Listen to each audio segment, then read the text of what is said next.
У нас сегодня будет с вами разговор о человеческом счастье, о том, как его достичь самому и как его передать другим, особенно тем, кому мы воспитываем, то есть нашим детям.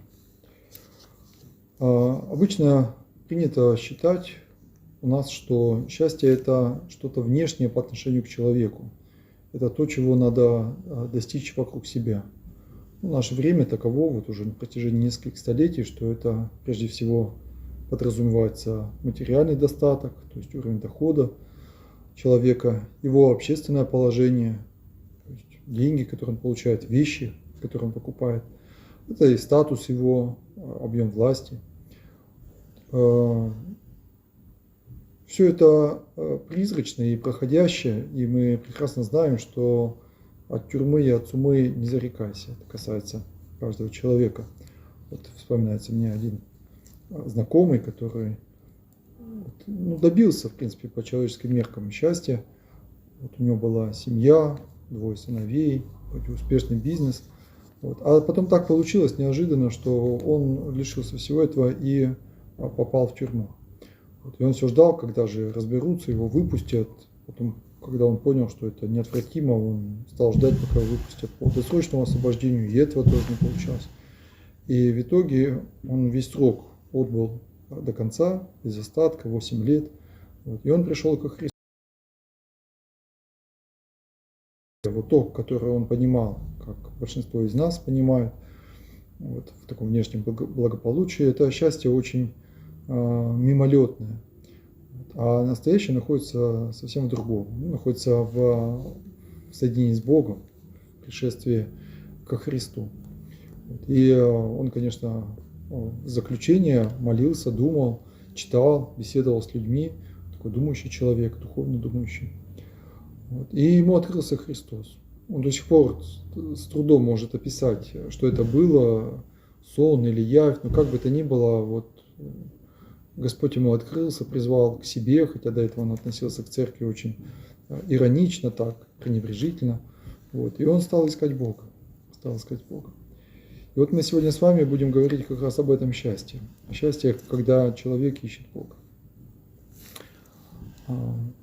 Многие из нас слышали о том, что существуют заповеди Божьи, которые помогают нам прийти к Богу.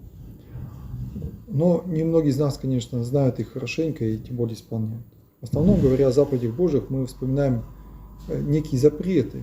Запреты, они действительно тоже были даны как заповеди Божьи. Это было в Ветхом Завете еще за 1000 лет до Рождества Христова. Вот. Они немножко похожи на заповеди Уголовного кодекса. То есть они запрещают убивать, воровать, прелюбодействовать, лгать, завидовать. Велят с почтением относиться к родителям, но и с почтением относиться к Богу. Я Господь Бог твой, не должно быть у тебя других богов, кроме меня. Не сотвори себе кумира, не произноси имя Господа Бога твоего напрасно. День 7 посвящай Богу и так далее.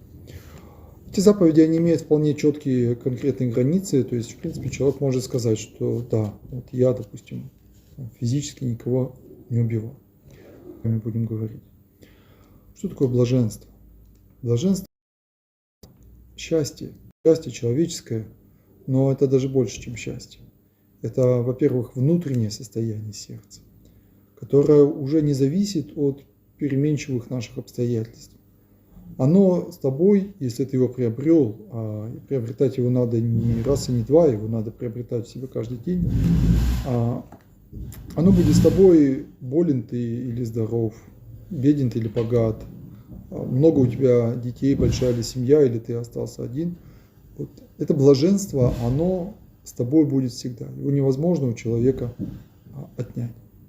Оно будет с тобой в тюрьме, оно будет с тобой на свободе, оно будет с тобой, скажем, даже больше. Оно будет с тобой даже после смерти. Ведь многие люди, приближаясь к смерти, испытывают вот эту муку, страх, потому что вот то, что они собирали себе на земле, как Господь говорит, не собирайте себе сокровища на земле, вот эти сокровища их оставляют. Оставляют здоровье, оставляют душевные силы, оставляют и родные. Мы все это оставляем и идем в эту неведомую страну, которая находится по ту сторону гроба.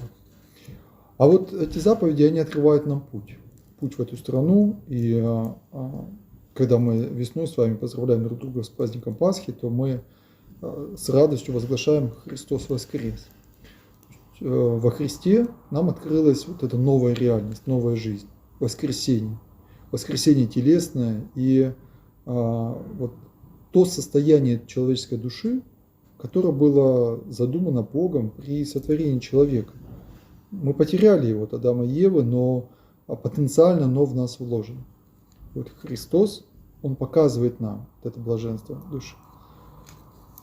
Когда человек это понял, сейчас я буду уже рассказывать о самих заповедях, когда человек это понял, он будет искать его, искать каждый день, будет действительно по этим заповедям жить. И в целом его состояние души иногда будет чуть печальным, иногда таким более радостным, но в целом оно будет спокойным.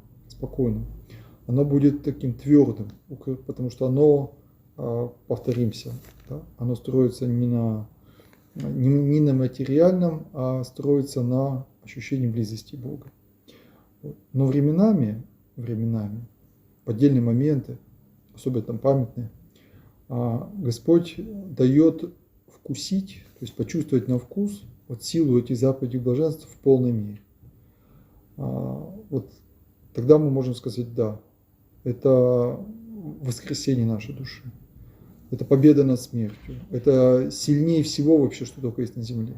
Никакая любовь плотская, она не может с этим сравниться. Это действительно блаженство. Вот это и есть настоящее человеческое счастье. В чем же состоят эти заповеди блаженства? Давайте прочитаем их полностью, как они звучат. Это Евангелие от Матфея, 5 глава, первые 12 стихов. «Увидев народ, он зашел на гору, и когда сел, приступили к нему ученики его, и он, отверши уста свои, учил их, говоря: блаженны нищие духом, ибо их есть Царство Небесное. Блаженны плачущие, ибо они утешатся. Блаженны кроткие, ибо они наследуют землю. Блаженны алчущие и жаждущие правды, ибо они насытятся. Блаженны милостивые, ибо они помилованы будут. Блаженны чистые сердцем, ибо они Бога узрят. Блаженны миротворцы, ибо они будут наречены сынами Божьими. Блаженны изгнанные за правду, ибо их есть Царство Небесное. Блаженны вы, когда будут поносить вас и гнать, и всячески неправедно злословить за меня. Радуйтесь и веселитесь, ибо велика ваша награда на небесах. Так гнали и пророков, бывших прежде вас».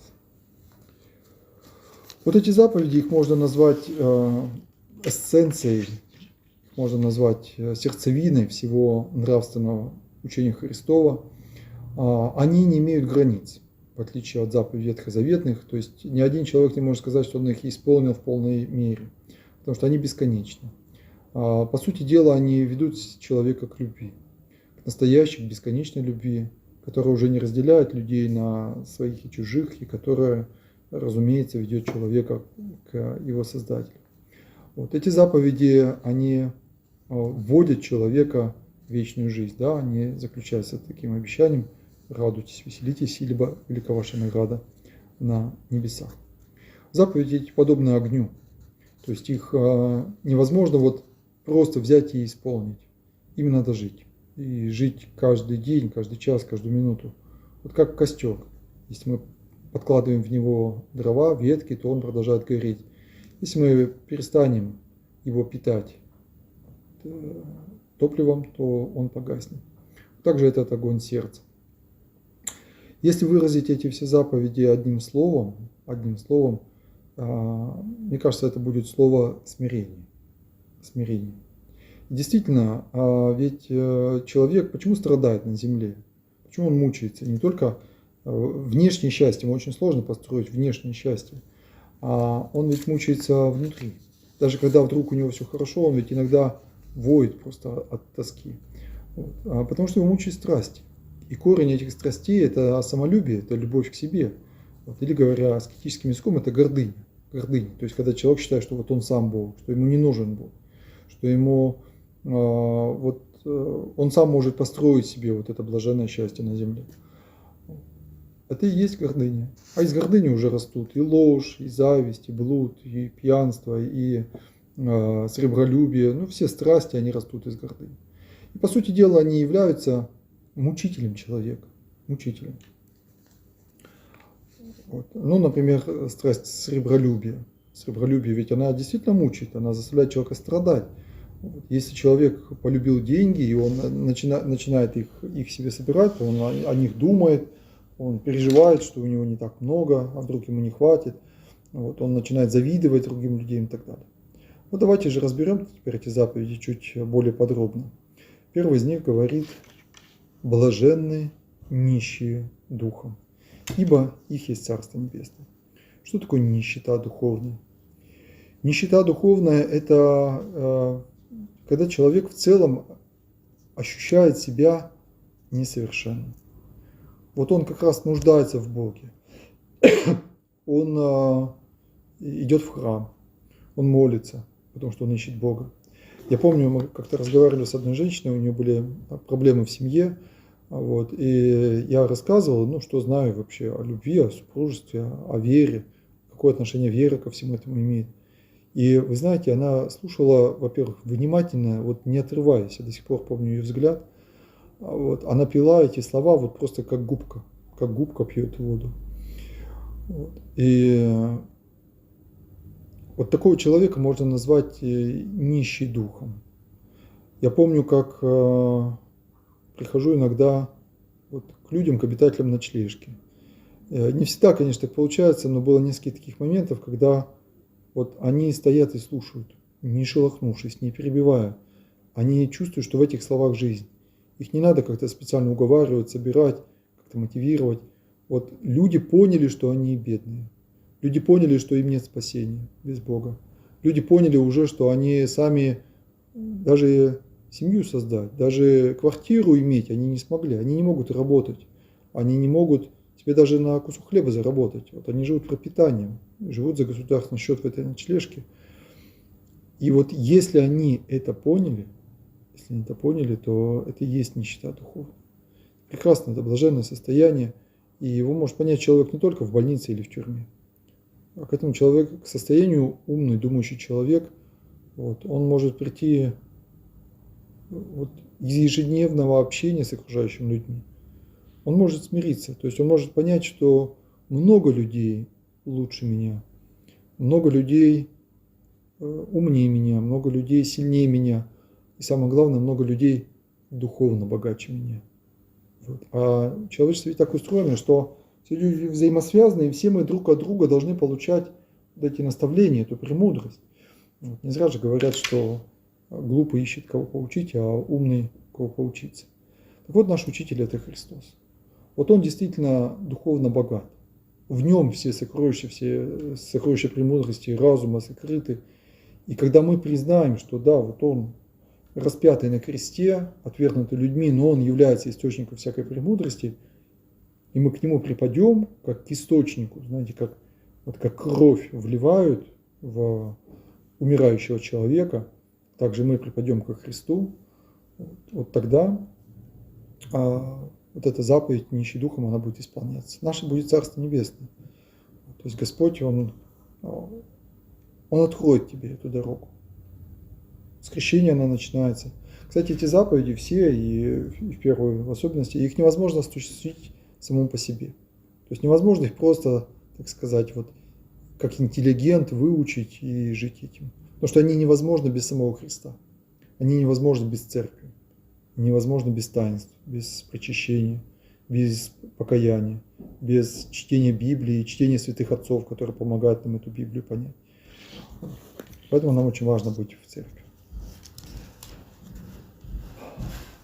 Вторая ступенька этой лестницы – это слезы.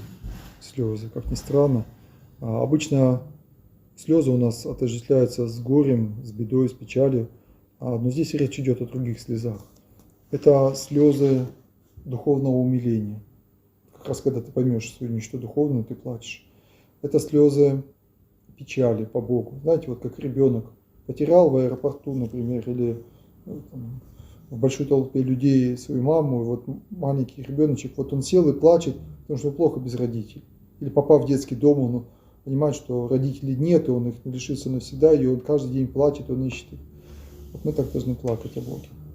Должны плакать о Боге. Мы так должны плакать о своих грехах, потому что мы ведь его потеряли. Бог вездесущ, Он близок к нам, мы могли бы быть с Ним, но по своей гордости мы сами от Него отворачиваемся. Приведу еще один пример. Сегодня я звоню в одно учебное заведение по поводу встреч со студентами, бесед, и слышу такой ответ, что ну вот эту неделю у нас такое мероприятие, а в следующую там потом у нас уже начинается сессия, а потом еще там что-то, поэтому давайте после Нового года. Правда, легко спрогнозировать, что будет после Нового года, потому что это не первый раз. После Нового года будет еще одно мероприятие, еще и так далее. И пролетит еще один учебный год, и мы и так в этом очень важном учебном заведении, боюсь, что не повстречаемся. Ну вот, то есть нет этой жажды, нет жажды Бога. Вот. И, соответственно, молодежь, которая бы, в принципе, бы не против послушать и очень часто проникается, вот, из-за воли одного человека она лишается доступа к этим живительным Божьим словам. Вот. И родители их тоже, видимо, не привели. Провожаем ребят в армию. Вчера тоже на призывном пункте, я помню, как вот я сижу, рассказываю, да практически всем вот это неинтересно, им это не привито. Вот, у них нет желания познать правду Божью, то есть нет вот этих слез. Они разговаривают о своем, звонят, переговариваются, обсуждают, перебирают свои рюкзаки. Вот. Но меня утешила одна женщина. Я когда уже вышел, ребята все сели в автобус, вот, призывники уже стали отправляться, и все им машут, все их целуют. И я так с печалью стою, молюсь за них, благословляю их вслед. И ко мне приходит одна женщина, подходит и говорит: отец Максим, как хорошо, что я вас увидела, такое утешение. Вот что нам теперь вот делать? Вот мы сыночка в армию проводили. Я говорю: а что делать? Радоваться, что вы воина вырастили, защитника. Молиться за него, ждать его, поддерживать его. Вот. И держу ее руку в своих руках, и знаете, у нее нет буквально слез на глазах, но вот само состояние души, вот это плач по Богу, потому что вот мы здесь на земле вынуждены разлучаться. Вот. И Господь утешает, именно в такие моменты Он утешает. Если ты понял свою греховность, если ты понял свою испорченность, если ты понял, что без Бога, значит без Христа нам нет спасения, то ты становишься кротким. Кто такой кроткий человек? Кроткий человек – это человек не наглый. Это человек, который знает свое место. Это человек, который вот, как бы не требует своего. Знаете, он не качает, как говорят, свои права, потому что и прав-то у него, собственно, как он считает, очень мало. Он не видит свои права, он не готов их отстаивать. Он подставит вторую щеку. У него отберут рубашку, он отдаст верхнюю одежду. Это все заповеди Христова. Вот именно такой человек он будет на высоте. Вот, потому что, во-первых, люди его будут уважать. Все уважают того, кто умеет уступать. Все уважают того, кто умеет думать о других. Не сразу, но это приходит. Но самое главное, такого человека возвышает Бог. Ведь даже если его изгонят, то человека убьют, распнут, опозорят, как это случилось с самим Иисусом по его человеческой природе. Люди в нем не узнали Бога и отвергли его. Но он наследовал землю, то есть он получил власть. Власть, за которую борются многие обманами, деньгами, интригами. Христос получил власть, и он, возносясь на небеса, сказал: дана мне всякая власть на небе и на земле. Ему дана власть. Но он эту власть использует не для насилия, не для принуждения, а для служения. Он нам слуга. Он и поныне распинается на Голгофе, а мы вкушаем его тело и кровь в святом причащении. Вот. И поэтому всякий кроткий человек, по-настоящему кроткий, изнутри кроткий, который не грубит, не хамит не только потому, что боится ответа, а потому что для него это стало внутренним состоянием души. Вот. Он обязательно будет хозяином, господином положения. Сам Господь сделает так, устроит. А еще под землей можно в более широком смысле понимать свою душу, свое сердце. Ведь наше сердце, оно ведь как земля, которая нам как бы не принадлежит. Как часто мы это видим, что человек, например, вот гневается и не может с собой совладать. Рассказывает одна женщина, говорит, вы не видели меня в гневе, я страшна, я всех могу там оскорбить, разогнать. Домашние со мной не могут совладать. Вот пример. Да? То есть человек не может совладать со своим сердцем. А другой человек не может совладать с унынием, которое вот само как бы в сердце живет. И все это от чего? От того, что мы сами пытаемся совладать. Мы не пускаем Бога в свою душу. А вот если мы станем кроткими, то есть мы поймем, что Христос, сказавший, что научитесь от меня, я кроток и смирен сердцем, научитесь от меня. Вот Он дает нам эту кротость, и кротость это дар, как и все духовные дары. Вот. Мы наследуем землю, то есть сердце будет нам принадлежать. Я приведу еще такой пример. Мы все, когда вот пытаемся молиться, это почти касается всех, молиться не можем по-настоящему. Мы рассеиваемся, отвлекаемся. Молитва наша очень слаба. Вот. И так и всех, это и священнослужителей тоже касается. Потому что мы тоже, как говорится, не из святой земли. И вот у нас как-то была беседа перед службой, и одна женщина читала выдержку из святых отцов. Я хотел что-то вставить, пояснить, прокомментировать. Она так грубовато сделала замечание, мол, можно я дочитаю? И я вот, как бы уступил ей, думаю, да, вот, дочитайте. Хотел обидеться, хотел внутри себя как-то возмутиться, как бы ответить это. А потом думаю, нет, на самом деле, почему я буду сейчас доказывать свое положение? Подумаю-ка я лучше о своих грехах. Я ведь на самом деле много не понимаю, мне полезнее послушать, нежели говорить. Вот. И в этом я грешен, виноват, и в этом, да и вообще человек старше меня. И вот так вот, знаете, я начал перечислять мысленно свои недостатки, и вот удивительное дело, у меня в душе как будто такой теплый цветок распустился. Вот как будто мое сердце, оно стало землей, которая мне принадлежит. Вот оно наполнилось вот такой настоящей божественной благодатью. И служба прошла просто на одном дыхании. Все слова я понимал, я не отвлекался, я вот весь был сосредоточен в службе, я наслаждался вот, службой буквально каждой стихиры, которую он пропел. А стоило ли столько себя укорить? Поэтому один из святых отцов, когда его спросили, ученики, братья, то есть, что ты самого драгоценного нашел для себя? Он говорит, это укорять себя. Это укорять себя. Одной девушке я тоже говорю, которая никак не может наладить отношения с другим человеком, я говорю, а ты укоряй себя, укоряй, вот упрекай себя в тех недостатках, не грызи, это немножко другое, а кайся, кайся, и вот увидишь, как тебе будет легко, свободно, хорошо. Следующая заповедь блаженства говорит, блаженны алчущие и жаждущие правды, ибо они насытятся. Вообще, это такая великая сила правды. Я уже много раз рассказывал вам пример, как одна девушка, она только лишь начав говорить правду, она из самой сложной экономической ситуации вышла, вернула к себе детей и решила там кучу других проблем. Но вот надо научиться так, чтобы правда была во всей нашей жизни, чтобы мы действительно и не воровали, и не оскорбляли, и не лгали, и не лукавили. Вот говорили то, что есть. Это вот настолько элементарно, настолько просто для человека, и даже просто иногда удивляешься, потому что слышишь, как кто-то кому-то советует, допустим, ну мы сейчас соврем, и скажи вот так. А может быть мы придумаем вот это, и думаешь, а зачем же люди лишают себя радости жить по правде? Как они потом будут смотреть в глаза другим людям? Ведь ты можешь смотреть прямо, честно, открыто в глаза, только если ты говоришь правду, когда тебе не стыдно, иначе ты будешь двоиться. Поэтому очень важно жить по правде и говорить правду, даже в мелочах. Но в этой заповеди есть еще более глубокое измерение. Правда Божия, нечеловеческая, состоит в том, что тот, кто сильнее, тот должен брать на себя больше ответственности. Поэтому Христос, вот, будучи безгрешным, будучи совершенным, Он страдает за нас. По нашим человеческим рассуждениям, Он должен был быть царем земным, Он должен был бы окружен деньгами, удовольствиями, почетом, славой. Но вместо этого Он распят на кресте. И в этом Божья воля. Христос исполняет Божью волю. Поэтому если мы Божьи чада, если мы ходим в церковь, если мы вот стараемся жить по правде, то не надо удивляться, что вдруг на тебя осыплются какие-то непонимания, оскорбления, напраслины. Это естественный процесс. Бог на тебя возлагает тяготы этого мира.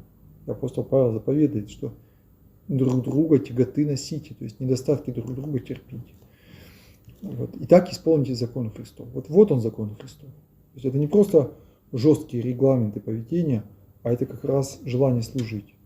И ты врагов-то любишь. Почему? Потому что ты желаешь им спасения. Понимаешь, что отвечая злом на зло, ты только приумножаешь зло. Ты никак не можешь исцелить другого человека от зла. Зло ведь это болезнь уже. Отвечая на зло добром, ты можешь его исцелить. Он может увидеть в тебе это. В скольких святых житиях мы читаем, что люди гнали человека, избивали его, отвергали его проповедь. А потом иногда даже уже после его смерти говорили: посмотрите-ка, ведь он ничего нам плохого не сделал. Так было со Стефаном Пермским, так было с апостолом Матфеем, которого мы вчера вспоминали. Блаженны милостивые, ибо они будут помилованы. Они помилованы будут. Что такое милостивый человек? А милостивый человек — это вот как раз который всех жалеет, который всем спешит на помощь, который делает добро не по принципу родства, не по принципу взаимности, а по принципу нуждаемости человека. Если человеку плохо, я должен ему помочь из жалости, сострадания, потому что мы все больные. Мы все перед Богом осуждены на страдания и смерть. Вот. И поэтому помочь человеку, открыть ему свое сердце, это великий дар, это великая радость.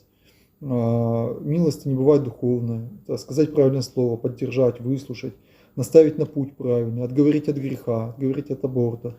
Иногда и обличить, иногда и указать человеку на его ошибку. Это простить своих врагов.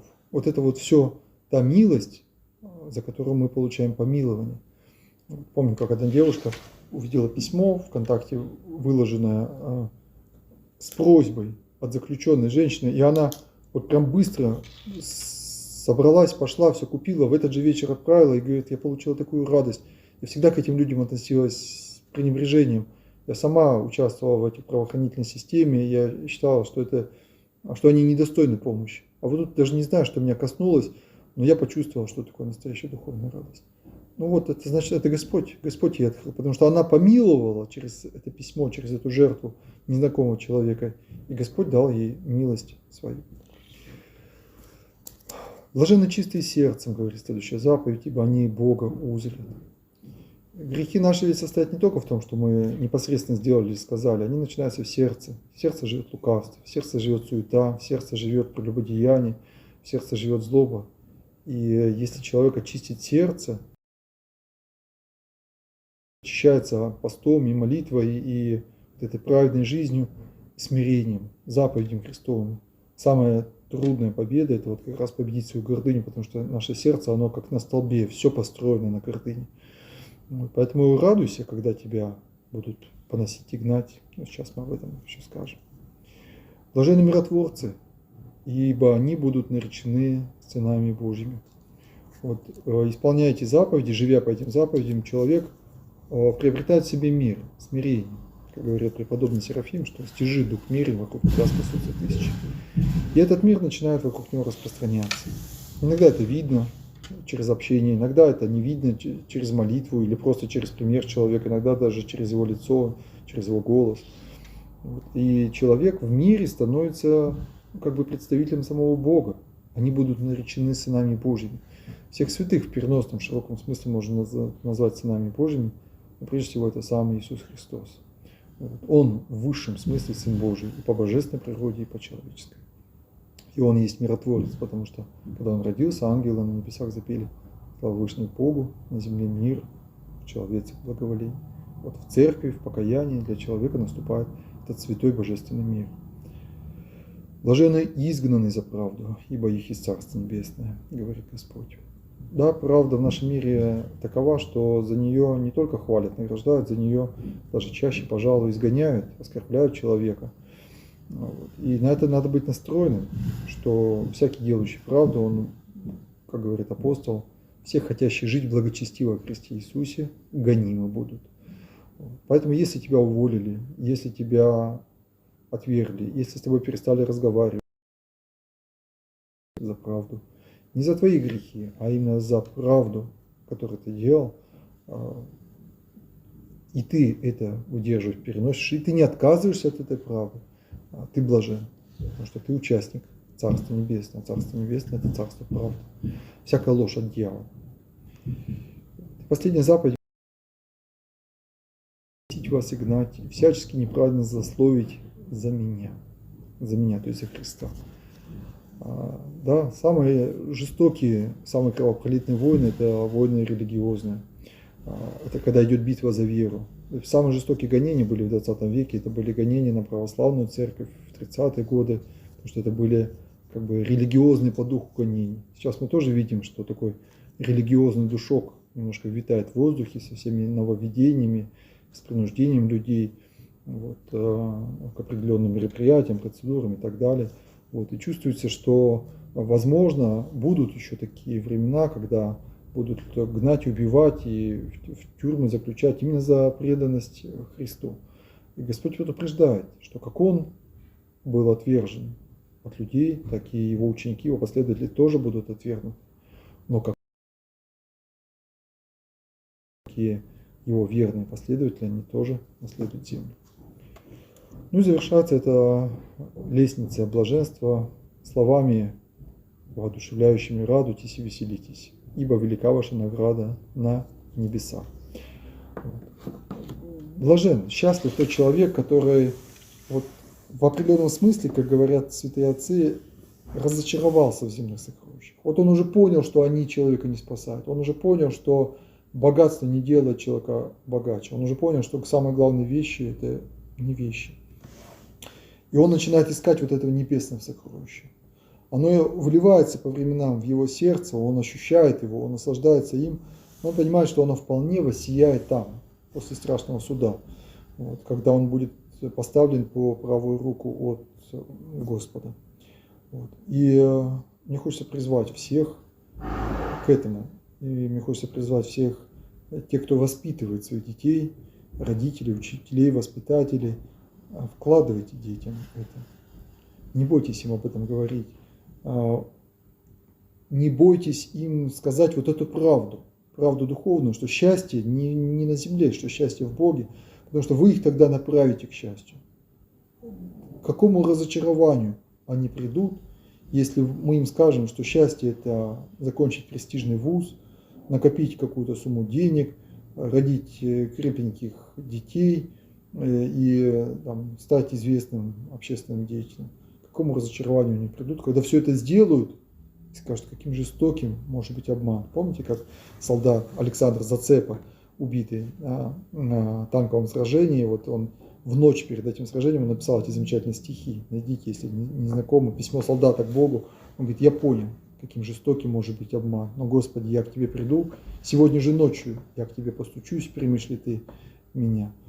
Пусть наши дети знают это, пусть они будут идеалистами, пусть они верят в это сокровище на небесах. Я думаю, что это, я убежден в том, что это путь к истинному